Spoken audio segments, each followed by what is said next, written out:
हे guys, welcome back to new blog. नवीन blog मध्ये तुमचं स्वागत आहे. तर आपण आहे आपल्या सीताफळाच्या प्लॉट मध्ये, जे की तुम्हाला बॅकग्राऊंड बघून समजलं असेल, कारण की आता ह्याचा लास्ट तोडा आहे. म्हणजे जे की काल झाला तो 6वा तोडा झाला आणि बराचसा माल कट करून गेलेला आहे. आता 10% एक बाकी आहे, त्याच्यामध्ये एक टन भर निघेला आपला सीताफळ, जे की त्याला आता आठवडा ते 1.5 आठवडा लागेल, कारण की छोटं राहिलेलं असतं सीताफळ आता. आणि साईज पण तुम्ही बघितलं असेल, छोटी छोटी होत चाललेली. जसं पहिल्या तोड्याला आपण मोठं सीताफळ होतं, जे की 1 किलोपर्यंत भरत होतं, साधारणतः 700-800 ग्रॅमपर्यंत त्याचं वजन होतं. पण ते जसं जसं आता त्याचं कटिंग होत गेलं तसं आता ते 300 ते 400 ग्रॅमपर्यंत आलेलं आहे. आणि आता सीझन संपत आलेला आहे सीताफळात, त्याच्यामुळे जास्त उत्सुकता लागते. कारण की एखादी गोष्ट जेव्हा ती जवळ असते तेव्हा आपल्याला त्याचं काही वाटत नाही, पण जसं संपत जाते ती दूर जाते तसं आपल्याला त्याचा हेवा वाटायला लागतो. तसंच आता सीताफळाचा सीझन संपत आलेला आहे, त्याच्यामुळं थोडंसं याच्यामध्ये फिरतोय. आणि आपला किती खर्च झाला, किती टनेज निघलं, याच्यावरचं पण एक व्हिडिओ आपण घेऊन येत आहे. कारण की एका व्हिडिओमध्ये सर्व कव्हर करायचं म्हटलं तर ते होणार नाही, व्हिडिओ मोठा होईल. त्यासाठी आपण त्याच्यावरती एक सेपरेट व्हिडिओ घेऊन येत आहे. कारण की किती टनेज निघलं, आपण कोणता खत घातला होता, खर्च किती झाला, हे सर्व आपण त्याच्यामध्ये कव्हर करणार आहे. त्याच्यासाठी तुम्ही चॅनलला नवीन असाल तर जरूर सबस्क्राईब करा आणि या जर्नीमध्ये सहभागी व्हा. पण त्याच्यावरचा सेपरेट व्हिडिओ घेऊन येणारच आहे. त्याच्या आधी म्हटलं थोडं आपण आपल्या सीताफळाची व्हरायटी कोणती आहे, हेच व्हरायटी आपण का निवडली याच्यावर थोडं डिस्कस करूया. कारण की बाकीच्या बऱ्याच व्हरायटी मार्केटमध्ये अवेलेबल आहेत, तरी पण मग आपण एवढ्या मोठ्या क्षेत्रावर याची का लागवड केली आणि याचे फायदे काय आहेत हे थोडं आपण व्हिडिओमध्ये जाणून घेऊया. तर बघू शकता आता बाग अशी ओस पडलेली वाटते, कारण की जे सीताफळ होतं आता टोटली कट झालेलं आहे. जे की तुम्ही आधीचे व्हिडिओ पाहिले तर प्रत्येक झाड असं भरलेलं दिसत होतं. आणि यावर्षी सीताफळाचा माल पण चांगला होता, जे की आता बघू शकता थोडंफार असं राहिलेलं आहे. जे लास्टच्या तोड्यामध्ये 1-1.5 टन निघेल आपला, त्याच्यामध्ये कट होऊन जाईल. गॉड स्किप गाईज, व्हिडिओ काढत असताना पिकलं सीताफळ आपल्याला सापडलेलं आहे, जे की आपण व्हिडिओ झाल्यानंतर याचे टेस्ट करू. कारण की आपण व्हिडिओच्या मध्ये याच्या आधी भरपूर टेस्ट केलेले आहेत, त्याच्यामुळे ह्याला आता थोड्या वेळ टेस्ट करू. आधी आपण आपल्या मुद्द्यावरती येऊया. तर इकडे बघू शकता हे आपली सीताफळाची बाग आहे आणि याची व्हरायटी आहे NMK गोल्डन, जे की ह्याला लावून 5 ते 6 वर्ष होत आलेली आहे टोटली. आणि याचं हे 3रं पीक आहे. कारण की एकदा बाग लावल्यानंतर आपण 3 वर्षांनी त्याचं पीक धरतो, पण आपण ह्याचं साधारणतः 2ऱ्या वर्षापासून पीक धरायला सुरुवात केली होती. आणि पहिल्या वर्षी किती निघलं, दुसऱ्या वर्षी किती निघलं आणि हे 3रं वर्ष आहे. तर ह्याच्या किती निघलं आणि किती टनेज हे वाढलं आपण हे थोडं डिस्कस करूया. आणि हे झाडांमधलं अंतर असेल, हे जे बहुत तयार केलेलं आहे त्याचा फायदा काय आहे हे थोडं आपण जाणून घेऊया आजच्या व्हिडिओमध्ये. पाठीमागे बघू शकताय ही आपली सीताफळाची बाग आहे आणि तुम्हाला क्षितिजाला टेकल्यासारखं दिसत असेल तिथपर्यंत आपली बागच आहे. खाली असे 2-3 टप्पे आपण केलेले आहेत. तर याची आता हार्वेस्टिंग टोटली पूर्ण होत आलेलं आहे. बेसिकली 6 कट झालेले आहेत आणि साधारणतः आता लास्टच्या तोड्यामध्ये 1-1.5 टन निघेल अशा आपल्याला अपेक्षा आहे. आणि यावर्षी उत्पादन आपल्याला चांगलं भेटलेलं आहे, पण जो भाव होता, मार्केट होतं ते अतिशय कमी होतं. त्याच्यामुळं जे प्रॉफिट आपल्याला व्हायला पाहिजे होता तो काही यावर्षी झालेला नाही. आय होप की ते पुढच्या वर्षी होईल आणि याच्यावरती आपण दुसरं काहीतरी प्रोडक्ट तयार करून विकू किंवा त्याच्यापासून काय अजून करता येईल का, हे आपल्याला वेगळे पर्याय बघितले गेले पाहिजेत. कारण की एकाच ह्याच्यावर अवलंबून राहिलं तर ते कधीच त्याच्यात सक्सेस भेटत नाही. म्हणजे त्यात जर लॉस झाला तर आपला टोटली लॉस होतो. याच्यासाठी आपण एका ह्याच्यावर अवलंबून न राहता असे बरेचसे पर्याय आपण उपलब्ध केले पाहिजेत. तर आपल्या बागेबद्दल बोलायचं झालं तर हे बघू शकता. आता ह्याची हाईट, आता माझी हाईट साधारणतः 5 फूट 7 इंचापर्यंत आहे आणि ह्याची हाईट आता बघितलं तर 6.5-7 फुटाच्या वरती गेलेली आहे हाईट. आणि साधारणतः 5 वर्ष झालेले आहे त्याला लावून. आणि आपण गोल्डन NMK हे व्हरायटी लावली होती. आधी आपण NMK म्हणजे काय हे बेसिक माहिती घेऊया. NMK म्हणजे काय, नामदेव मल्हारी कसपटे, म्हणजे जे ह्याचे ओनर आहेत, ज्यांनी हे वाण निर्मित केलं, तयार केलं, त्यांचं जे इनिशियल आहेत नावाचे ते NMK आणि पुढे त्यांनी गोल्डन जोडलेलं आहे. तर हे आपण का लावलं, आपण सोलापूर जिल्ह्यामध्ये लोकेशन आपलं येतं, त्याच्यामुळं आपल्या इथं जवळच त्यांच्या जे वाहनाची निर्मिती झाली त्यांचं गाव असेल, त्यांचं मेन संशोधन केंद्र असेल, ते आपल्या इथून जवळच आहे. त्याच्यामुळं हे ट्रेंडिंगला होतं आपल्या इकडं. आणि हे वाहनाचं वैशिष्ट्य पण भरपूर आहे, बाकीची इतर वाहन आहेत त्याला इथं मागणी नव्हती जास्त, त्याच्यामुळे आपण हे नवीनच वाहन तयार झालं होतं NMK गोल्डन. आणि याला मागणी पण भरपूर होती व्यापाऱ्यांकडून आणि तसेच ह्याची साईज असेल मोठी होती आणि ह्याची घराची आतली जे प्रमाण असेल ते पण जास्त होतं आणि टिकण्याची क्षमता ते पण भरपूर होती आणि भरपूर ट्रेंडिंगला होतं त्या टाइमला. आणि त्याच्यामुळे आपण हे वाण निवडलं. आणि हे वाण तसं बघायला गेलं तर चांगलं आहे, पण बेसिकली काही लोक म्हणतात की NMK फेल आहे. तसं काय नाही, ते निसर्गावर पण थोडं पण डिपेंड असतं. त्याच्यामुळं या वाहनाला दोष देण्यात काय अर्थ नाही. आपल्या सांभाळण्यावर पण असतं, ते आपण कसं त्याचं ट्रीटमेंट देतो, त्याला कशा पद्धतीने सांभाळतो याच्यावर पण त्याचं असतं. तर एकंदरीत हे वाहन चांगलं आहे. तुम्ही समोर बघू शकताय, हे आपली सीताफळाची बाग आहे आणि याच्यामधलं जे अंतर आहे ते एकदम योग्य आहे. कारण की ट्रॅक्टर फिरण्यासाठी, फवारण्यासाठी आपल्याला ते उपयोगी पडतं. कटिंगच्या वेळेस पण आपल्याला ते खूप उपयोगी पडतं. कारण तुम्ही बघितलं असेल, याच्यामधून जसा ट्रॅक्टर फिरतो, ट्रॉली फिरते, त्याच्याबरोबर आपल्याला ते माल बाहेर काढणं सोपं होतं. त्यासाठी हे अंतर एकदम योग्य आहे. तर हे अंतर आपण किती ठेवलेलं आहे हे तुम्हाला दिसते समोर. हे असं आपण 16 फूट ठेवलेलं आहे आणि हे दिसते इकडे तुम्हाला आडवं. ह्या 2 झाडांमधील अंतर आपण 8 फूट ठेवलेलं आहे. म्हणजे 16 बाय 8 वर आपण झाडाची लागवड केलेली आहे. कारण की इकडे बघू शकता, आता आपण 8 फूट ठेवून सुद्धा ही 2 झाडं मिळत आलेले आहेत. पण हे ठीक आहे, आपल्याला फवारणी आणि ट्रॅक्टर आपलं जास्त साधन असतात ते मधून फिरतात, त्यासाठी आपण मधलं अंतर जास्त ठेवलेलं आहे. आणि काही शेतकरी असतात बाकी त्यांच्या सोयीनुसार ते ठेवतात. जसं जमिनीची त्यांचं म्हणजे किती जमीन असते त्याच्यावर पण ठरतं. जमीन थोडी असेल तर ते अंतर थोडं कमी करतात, कारण की झाडांची संख्या तशी कमी होते अंतर जास्त सोडल्यामुळं. त्याच्यामुळे ते अंतर कमी करून झाडाची संख्या वाढवून उत्पादन वाढवतात. तर आपण बघू शकताय, अंतर पण योग्य ठेवणं गरजेचं असतं. कारण की मोकळी हवा असेल, सूर्यप्रकाश भरपूर मिळाला पाहिजे प्रत्येक झाडाला. जर जवळ लावले आपण तर ते दाटे होणार आणि ऑक्सिजनची कमतरता होणार. बाकी बरेच बेसिक प्रॉब्लेम निर्माण होतात. त्याच्यासाठी जेवढं अंतर आपण जास्त ठेवलं आपल्या बागेमध्ये तेवढं निरोगी बाग राहते. आणि इकडे बघू शकताय, आपल्या बागेमध्ये तुम्हाला तण दिसत नसेल कुठं सुद्धा, जे थोडंफार आलेलं आहे त्याच्यावर पण आपण फवारणी करून घेतलेलं आहे. कारण की हे जे गवतावरचे किडे असतात तेच पुन्हा झाडावरती जाऊन बसतात आणि त्याच्यातून रोग निर्माण होतात. त्याच्यासाठी आपली बाग असेल जेवढी स्वच्छ करा येईल तेवढी स्वच्छ आपण ठेवली पाहिजे. इंटरनेटवरती आपला एक व्हिडिओ पाहिला की मशागत न करता त्यांनी शेतीचं उत्पादन वाढवलं. म्हणजे त्यांची पण एक सीताफळाचीच बाग होती. तर मशागत न करता त्यांनी म्हणजे ट्रॅक्टरच फिरवत नाहीत, जे गवत आलेलं असतं ते कटरने फक्त कट करून घेतात, तसंच ठेवतात. म्हणजे ते मुळासकट पण त्याला काढत नाहीत. तर याच्यामुळं काय झालं, त्यांचं सेटिंगचा प्रॉब्लेम कमी झाला आणि उत्पादन वाढलं असं त्यांचं म्हणणं होतं. तर त्याच्यावर थोडं मी माहिती घेतोय. माहिती घेतल्यानंतर नक्कीच तुम्हाला मी सांगेल. कारण की यूट्यूबवर ते असं बरंच असतात की उगाच ते थंबनेल आता तुम्ही बघू शकताय टाकतात मोठं, पण त्याच्यामध्ये आतमध्ये काहीच नसतं. तसं आपल्याला करायचं नाही. जे ज्युनियल असेल, जे खरं असेल तेच आपण बोलतो आणि टाकतो. आणि तर त्याच्याबद्दल मी माहिती घेतोय. माहिती प्रॉपर घेऊन मी त्याच्या एखाद्या व्हिडिओमध्ये ते क्लिअर करेल. हे बोध म्हणजे काय हे तुम्हाला दिसतंय. इथं चढ दिसत असेल, इकडच्या पेक्षा इथं जास्त चढ दिसत असेल आणि तिकडून पण सेमच आहे.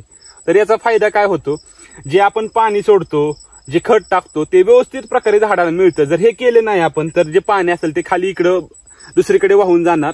तर आता इकडे बघू शकताय, आपण इनलाईन ड्रीप वापरतो. आणि इनलाईन ड्रीप का वापरतो तर बघू शकताय, जर आपण ती गुंडेवाली ड्रीप वापरली तर काय होतं, एखादी झाडाच्या इथं आपण बरोबर ते गुंडी ठेवलेली असते तर त्याच्यातून ती चॉकअप होते, पाणी नाही पडत कधी. मग ते आपण प्रत्येक झाडाकडे लक्ष देऊ शकत नाही. जर रात्रीची लाईट असेल तर ते प्रॉब्लेम येतात. तर इनलाईनचा फायदा काय होतो हे बघू शकता तुम्ही.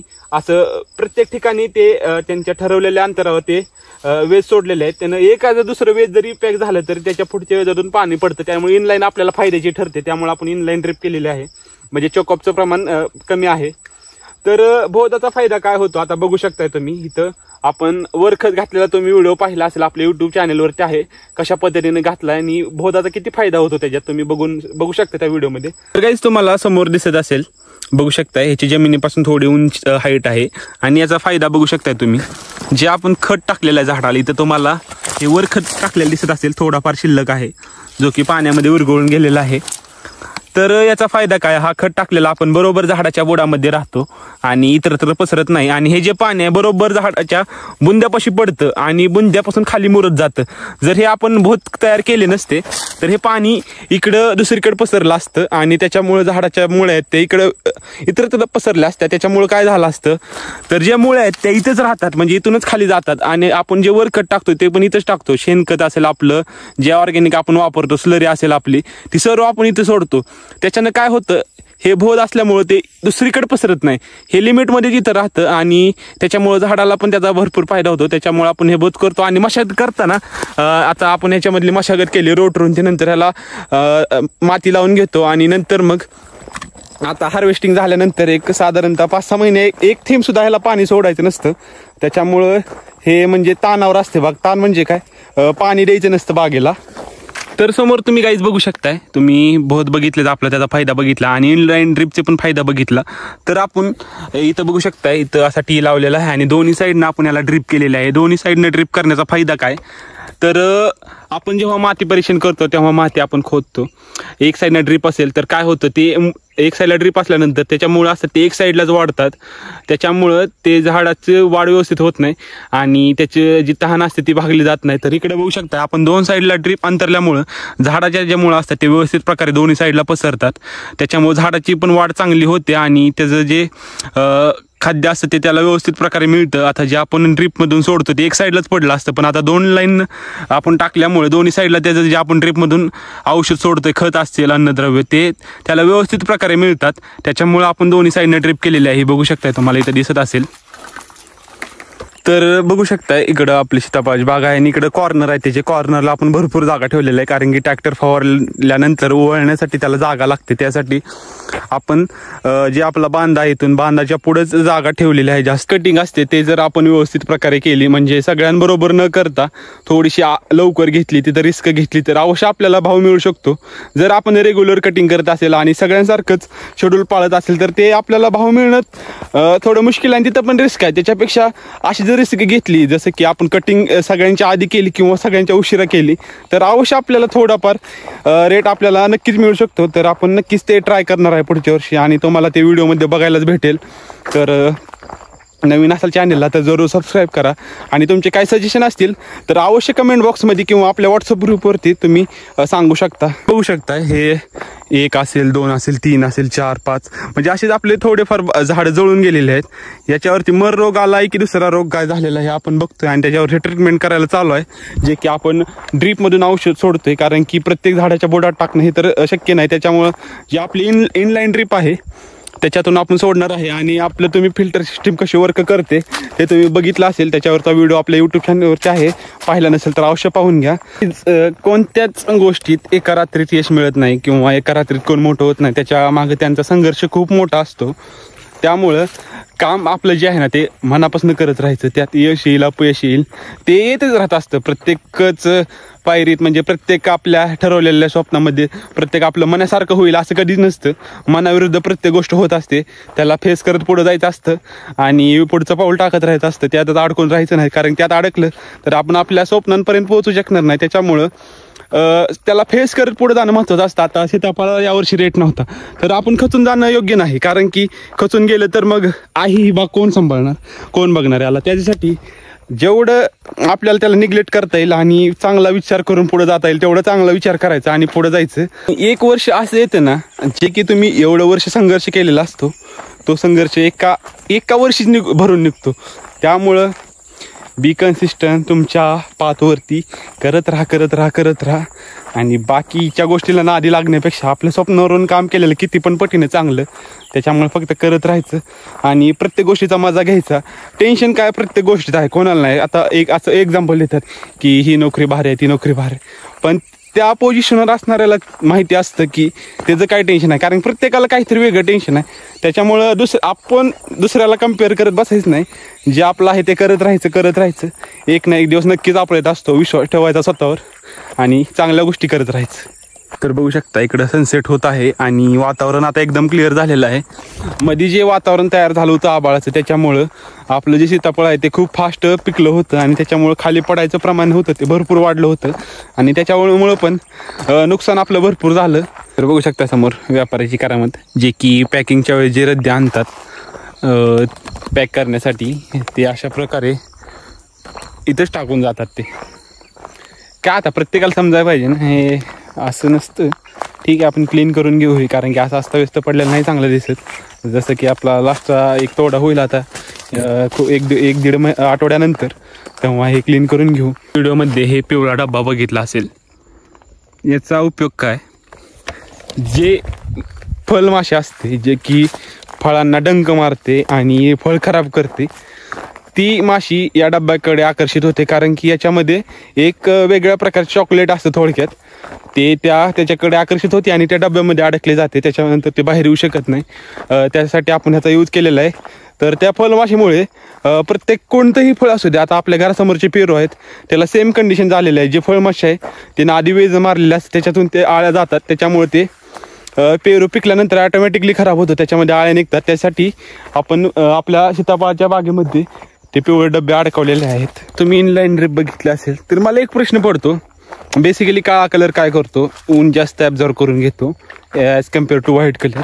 तर मग या ड्रिप काळ्या कलरच्याच का असतात, पांढऱ्या कलरच्या का नसतात? कारण की या तर आपण बेसिकली रानामध्ये वापरतो, आणि काळा कलर काय करतो तर जास्त सनलाईट आकर्षित करून घेतो, तर त्या लवकर खराब होत असतात असं मला वाटतं बरं का, माझं ओपिनियन आहे. कारण की जेवढं जास्त ते उन्हामध्ये तळल्या जातात तेवढं ते लवकर खराब होतं, कोणतीही गोष्ट असू द्या. तर मग याचा कलर पांढरा का करत नाहीत? कारण की जे पांढरा कलर असतो तो सनलाईट कमी ऑब्झर्व करून घेतो, तर मग हा पांढरा का करत नसतील? काय तुम्हाला माहिती असेल तर अवश्य कमेंट बॉक्समध्ये सांगा तुम्ही. तर याच्यामध्ये आपण बेसिक माहिती जाणून घेतली की आपण गोल्डन NMKच का लावलं, आणि बाकीची बेसिक नॉलेज असेल ते घेतलं. तर जो आपला द्राक्षाचा प्लॉट आहे, ज्याची व्हरायटी आहे माणिक शमन, त्याच्यावरती GAचा स्प्रे चालू आहे. ते थोडं आपण त्याच्याकडे चाललेलो आहे, कारण की सेटिंग होत आलेली आहे त्याची योग्य प्रमाणे. जे फ्लॉवरिंग स्टेजमध्ये असतात त्याच्यातून ते बाहेर पडलेलं आहे.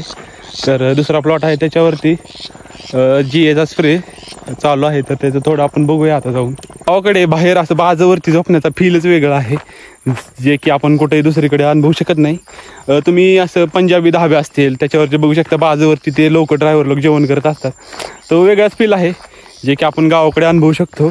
आणि तो अनुभवायचा आपण कधी सोडत नाही, कारण की जे आहे ते अनुभवलं पाहिजे, कारण की आजचा दिवस उद्या येणार नाही, आणि काय माहिती पुढच्या लाईफमध्ये आपण काय असू. त्यामुळं एन्जॉय एव्हरी पल ऑफ युअर लाईफ. टेन्शन काय प्रत्येकाला असतं, ते थोड्यापुरती येत असतं, नाही म्हटलं तरी येतच असतं ते. त्याच्यामुळं आले तेवढ्यात कंट्रोल ठेवायचं स्वतःवरती, आणि त्याच्यातून बाहेर पडायचं, आणि आहे तो आपलं काम कंटिन्यू करायचं आणि एन्जॉय करत राहायचं. बघू शकता बाहेर मागं माझ्या किती सुंदर असा व्ह्यू होत आहे. काहीच आपण आपल्या आहे वॉटर टँकवरती, आणि इथून व्ह्यू बघू शकता आपल्या द्राक्ष बागेचा टोटल व्ह्यू होतो आहे. आणि ॲट अ टाईम आपल्या बागेवरती दोन्ही साईडने स्प्रे चालू आहे. तुम्ही बघू शकता इथे एक असेल, आणि इकडं तुम्हाला इथे एक दिसत असेल, इथे एक आहे आणि इथे एक आहे. तर हे स्प्रे कशाचे आहेत? एक रेग्युलर स्प्रे आहे आपल्या दुसऱ्या प्लॉटवरती, आणि एक स्पेशल GAचे मशीन असतात, जे की त्याने स्प्रे आपल्याला घ्यावा लागत असतो. टोटल 3-4 स्प्रे आपल्याला घ्यावं लागतात. त्याच्यातील हा पहिला स्प्रे आपण घेत आहे आज, आणि ते थोडं बघूया कशा पद्धतीने स्प्रे होतं आहे आपल्या बागेवरती. मग बघू शकताय आपल्या ट्रॅक्टरनी इथं रेग्युलरवाला स्प्रे चालू आहे दुसऱ्या प्लॉटला, आणि इकडं आपला पहिला प्लॉट आहे जे की आपण बाहेरून मशीन मागवतो आणि GAचा स्प्रे करून घेतो. ते कशा पद्धतीने होतं आहे तर थोडं बघूया. तर समोर बघू शकता काही की अशा पद्धतीनं बाहेर आपण मशीन मागवतो आणि GAचा स्प्रे चालू आहे. तर बघू शकता कशा पद्धतीने स्प्रे होतो.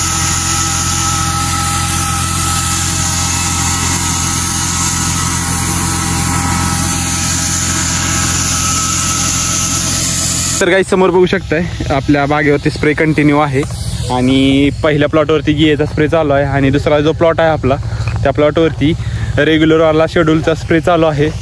तर या व्हिडिओमध्ये आपण सीताफळाबद्दल बरेच बेसिक माहिती घेतली, आणि असेच आपण वेगवेगळ्या व्हिडिओमध्ये ते घेऊन येणार आहे, कारण की एका व्हिडिओमध्ये घेतली तर व्हिडिओ खूप मोठे होतील. त्यासाठी आपण टप्प्याटप्प्यामध्ये व्हिडिओ करत आहे. तर हा व्हिडिओ तुम्ही शेवटपर्यंत पाहिला त्याबद्दल मी तुमचा मनापासून आभारी आहे. भेटू एका नवीन व्हिडिओमध्ये, तोपर्यंत थँक्यू.